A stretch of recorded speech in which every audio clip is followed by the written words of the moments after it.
Hi అండి, అందరు ఎలా ఉన్నారు? నేనైతే చాలా బాగున్నాను. మీరు కూడా చాలా చాలా బాగుండాలని మనస్ఫూర్తిగా కోరుకుంటూ ఈరోజు ఒక మంచి వ్లాగ్తో అయితే మేము ముందుకు వచ్చేసానండి. ఇంకా మార్నింగ్ అయితే ఇలా ముందుగా ముగ్గు అయితే పెట్టేసుకుంటున్నాను అనమాట. ఇది వచ్చేసి 4 చుక్కలు 2 అండి. చాలా సింపుల్గా చిన్న ముగ్గు అనమాట. చాలా బాగుంటుంది. సింపుల్గా వేసేసుకోవచ్చు ఈ ముగ్గు అయితే. చుక్కలతోనే కానీ ఇంకా లోటస్ లాగా అయితే వేసేసాను. చాలా బాగుందనమాట. దీనికైతే ఇంకా కలర్స్ వేస్తే ఇంకా బాగుంటుంది. ఇంకా నా దగ్గర ఉన్న రెడ్ కలర్, ఎల్లో కలర్స్ అయితే ఉన్నాయి కదా, ఇంకా వాటితో అయితే ఇట్లా ఫిల్ చేశాను. చాలా బాగుందనమాట. ఇంకా ప్రతిరోజు లాగానే ఇలా ఇంటి ముందు అయితే ఒక చిన్న ముగ్గు అయితే పెట్టేసుకున్నా అండి. మీకు కూడా నచ్చిందని అనుకుంటున్నాను. ఇంకా ఈ ముగ్గులు అయితే చాలా డిజైన్స్ అయితే వేసుకోవచ్చు. ఇట్లా చిన్న చిన్నగా ఇట్లా చుక్కల ముగ్గులే కానీ ఇలా ఫ్లవర్స్ లాగా వేసుకుంటూ ఉంటే చాలా బాగుంటుంది అనమాట. ఇంక ఇలాగైతే వేసేసుకున్నాను ఈ రోజుకైతే. మీకు నచ్చిందని అనుకుంటున్నాను అండి. ఇంకా ముగ్గంతా వేసేసుకున్నాకైతే బ్రేక్ఫాస్ట్ కోసం అయితే నేను మైసూర్ బోండా చేద్దాం అనుకుంటున్నా. దీనికోసం అయితే ముందు రోజు నైటే నేను ప్రిపేర్ చేసుకున్నానండి. ఇంకా మైదాను దీంట్లోకి అయితే పెరుగుతో మొత్తం కలిపేసుకోవాలన్నమాట. నేను 1 కప్పు మైదా, 1 కప్పు పెరుగు అయితే తీసుకున్నా. ఈక్వల్గా తీసుకోవాలి. మైసూర్ బోండా కోసం అయితే ఇలా కలిపి పెట్టుకున్నాకైతే ఒక 4 అవర్స్ అయితే నానాలండి. అప్పుడే మైదా పెరుగు అనేది మంచిగా కలిసిపోయి బాగొస్తాయి అన్నమాట. నేనైతే ఇలా ముందు రోజే కలిపేసుకొని ఇలా అయితే నానబెట్టేసుకుంటున్నాను అనమాట. క్యాప్ పెట్టేసి పక్కకు పెట్టేస్తే ఇంకా మార్నింగ్ కల్లా చక్కగా నానిపోతుంది. ఇంకా మార్నింగ్ చూడంగానే అయితే ఎలా ఉందో చూడండి మీరే. ఇంక ఇలా ఉందనమాట. దీన్ని అయితే మంచిగా ఇంకొకసారి మొత్తం కలిపేసుకొని దీంట్లోకి అయితే ఉప్పు అయితే ముందు వేసుకోలేదు కదా, ఇప్పుడైతే కొంచెం ఉప్పు, కొంచెం జీలకర్ర అయితే వేసుకున్నానండి. నేను ఇంక ఇలాంటి ఉల్లిపాయలు, పచ్చిమిరపకాయలు ఏం వేయలేదనమాట. ఇంక ఈ 2 వేసుకున్న, ఉప్పు, జీలకర్ర ఈ 2 వేసుకొని కొంచెం వాటర్ అయితే వేసుకొని చక్కగా అయితే మనం బోండాలు వచ్చే విధంగా అయితే కలుపుకోవాలి. మైదా కదండి, అంతా కలుస్తానికి కొంచెం టైం అయితే పడుతుంది. అందుకని చెప్పి బాగా వాటిని అయితే ప్రెస్ చేసుకుంటూ బాగా కలుపుకోవాలన్నమాట. బాగా కలిపితేనే బోండాలు వేయడానికి బాగా వస్తాయి. ఇలాగైతే కలిపేసుకొని ఇంక ఇదైతే పక్కకు పెట్టేసుకొని ఒక బాండీ అయితే స్టవ్ పైన పెట్టేసుకొని దాంట్లో ఆయిల్ అయితే డీప్ ఫ్రైకి సరిపడా అయితే వేసేసుకుంటున్నా. ఇంకా ఆయిల్ అయితే వేసేసుకున్నాకైతే ఇంకా ఆయిల్ బాగా హీట్ అవ్వాలండి బోండాలు వేసేటప్పుడు. ఇంకా సిమ్లో పెట్టేసుకొని బోండాల్లాగా చిన్న చిన్న పునుగుల్లాగా అయితే వేసుకున్నా అండి.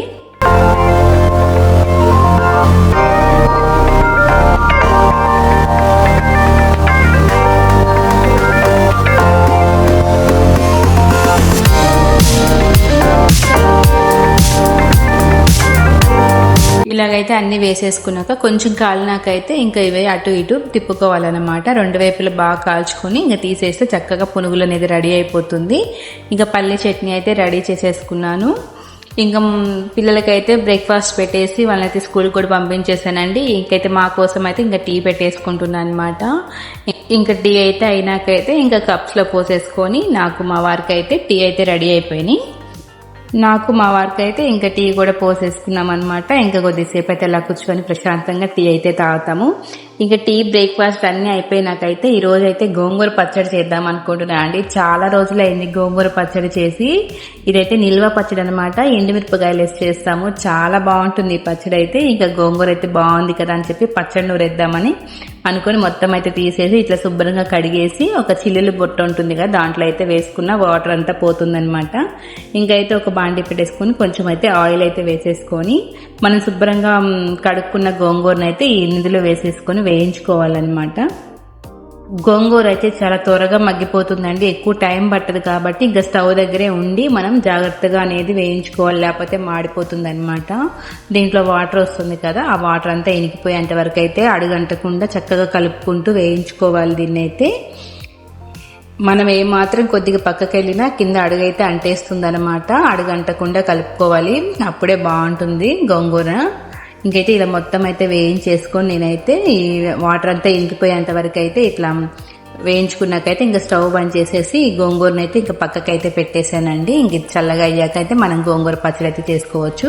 ఇంకా దీంట్లో కావాల్సినవన్నీ కూడా మనం రెడీ చేసుకోవడానికి అయితే ఒక ప్యాన్ పెట్టేసుకొని కొంచెం అయితే ఆయిల్ వేసుకొని దానికి సరిపడా ఎండుమిరపకాయలు, కొంచెం ధనియాలు, కొంచెం జీలకర్ర, ఒక 10 మెంతులు అలా వేసుకుంటే సరిపోతుంది. ఇంకా ఇవన్నీ కూడా బాగా కలుపుకొని వేయించుకోవాలి. ఇవన్నీ కూడా సిమ్లోనే పెట్టి వేయించుకుంటే చక్కగా వేగుతాయి అన్నమాట. హైలో పెడితే మాడిపోతుంది. ఇంకా ఎండుమిరపకాయలు నల్లగా అవ్వకుండా మాడిపోకుండా ఇట్లా రెడ్ కలర్లో ఉండేలాగానే వేయించేసుకోవాలి.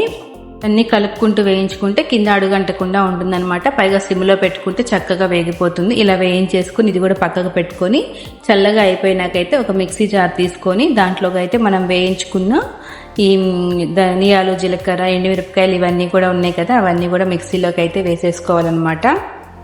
ఇంక ఇదంతా మిక్సీలో వేసేసుకున్నాకైతే దీంట్లో 4-5 వెల్లుల్లి రెబ్బలు వేసుకోవాలి. అలానే టేస్ట్కి సరిపడా ఉప్పు కూడా వేసేసుకొని మెత్తగా పౌడర్ లాగా అయితే చేసేసుకోవాలండి. ఇదంతా కూడా చల్లగా అయిపోయినాక వేసుకోవాలి మిక్సీలో అయితే. ఇలా మెత్తగా పౌడర్ లాగా అయితే చేసేసుకొని దీంట్లో మనం వేయించుకున్న గోంగూర వేసేస్తే ఒక్క 2-3 తిప్పులు అలా తిప్పితే చక్కగా చాలు. మరి మెత్తగా పేస్ట్ లాగా కాకుండా ఇక గోంగూర పచ్చడి అనేది రెడీ అయిపోతుంది. ఇదంతా కూడా ఒక బౌల్లోకి తీసేసుకోవాలి. ఈ గోంగూర పచ్చడి అయితే 1 వీక్ వరకు అయితే నిల్వ ఉంటుందండి. చక్కగా చాలా టేస్ట్గా ఉంటుందన్నమాట. ఇంక ఇదంతా కూడా బౌల్లోకి అయితే తీసేసుకొని దీంట్లోకి అయితే పోపు వేసేసుకుంటే చక్కగా గోంగూర పచ్చడి అయితే రెడీ అయిపోయిందండి. ఇంకా ఈ రోజుకైతే వీడియో ఇంతేనండి. ఇంకొక మంచి వీడియోతో అయితే మీ ముందుకు వచ్చేస్తాను. అప్పటి వరకు అయితే థ్యాంక్ యూ సో మచ్ అండి.